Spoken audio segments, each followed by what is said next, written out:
Okay, the reader freebie. These days, everybody is naturally protective of their personal data online, and you can't blame them. I mean, look at Facebook, for example. They are selling people's data all the time. I'm sure Twitter's up to it as well. Instagram, all these places. And lots of companies sell email addresses to data brokers, even though they probably explicitly promise people that they won't, but they do it anyway because it's worth the money. So when you are a self-published author, you need to set up an author email list, sorry. Because places like Facebook and Amazon, they're never going to tell you who your customers are. They're never going to give you the names and email addresses of your customers, never. And what would happen if one day you were banned from Amazon or banned from Facebook? You would lose all those customers. You wouldn't have any way to get in touch with them and say, I've been banned, come over here, I'm selling my books over here now. They would have no way of knowing, you would have no way of getting in touch. So from day one, you should always try to bring your customers over to your online piece of land. Okay? Don't rent your fans, own your fans. From day one, get them onto something that you control. Not Mark Zuckerberg, not Elon Musk, okay? Not Jeff Bezos. Get your customers onto a platform that you control. And the one thing you can control is your website. And another thing you can control is your email newsletter. If you can get someone to sign up for your email newsletter, then you've got their details. They've told you that they're interested in your work. They've told you that by signing up, they want to hear from you. You can't get any better than that. And then if all goes to hell with Amazon or Facebook or whatever, then you've got your email list right there of all the email addresses of all your, well, not all your readers, because I'm sure not all of them will sign up, but I would imagine a fair chunk of them will have signed up.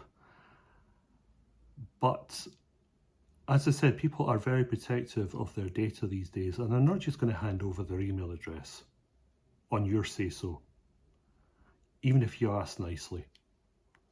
So how do you get someone to hand over their email address?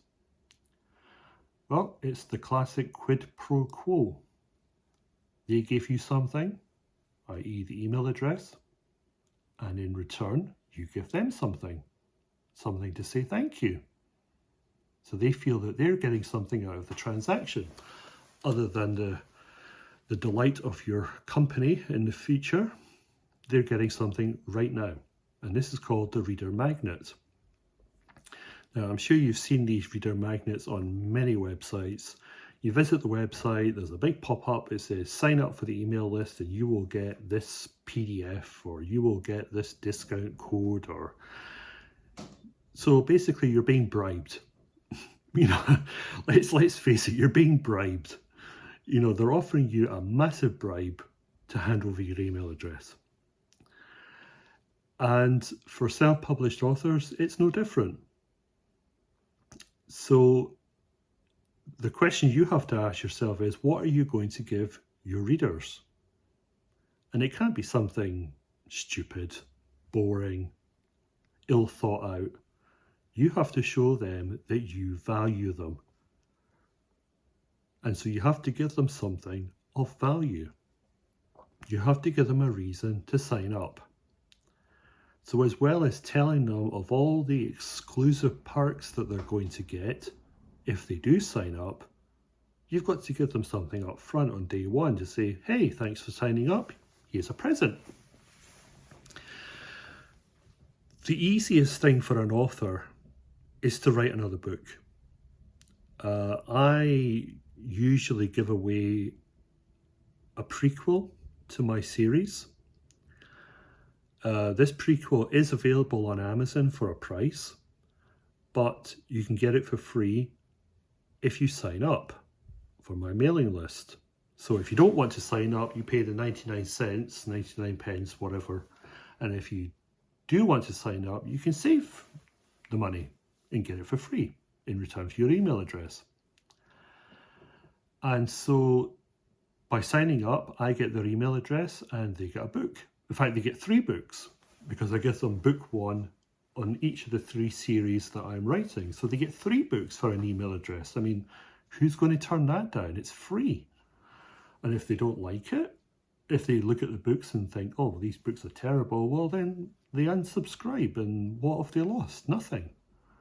You know, they can even block me if they want. You know, so you've got to have a very tempting offer, something that people will feel stupid saying no to. Don't give them a 1-page piece of crap that you generated in 5 minutes with ChatGPT. Give them something proper, a book with a nice cover, again, a good story. And if you play your cards right and you do the newsletter properly and you give them entertaining content in each newsletter, they'll stay subscribed.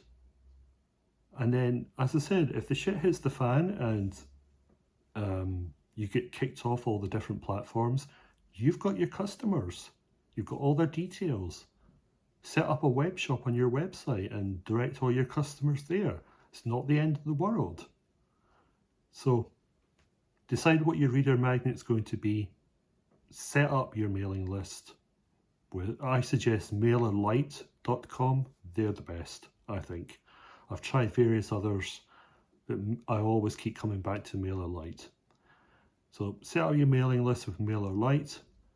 I don't get a commission for saying that. I'm recommending them because I like them. And yeah, see how many subscribers you get. They're not going to come in overnight. You know, this is not something that just gets set up overnight and you see thousands of people flooding in. It takes time. So don't be disillusioned. It could take a few months, maybe even 6 months before you start to see traction. It really all depends on how you promote your mailing list. And that's something that we'll get into in another video, because you can promote your mailing list with Facebook ads, Twitter ads, you know, you can put like links to the mailing list in the back of your books, for example. So there are various ways to promote it, but it takes time. But I can assure you it is well worth it.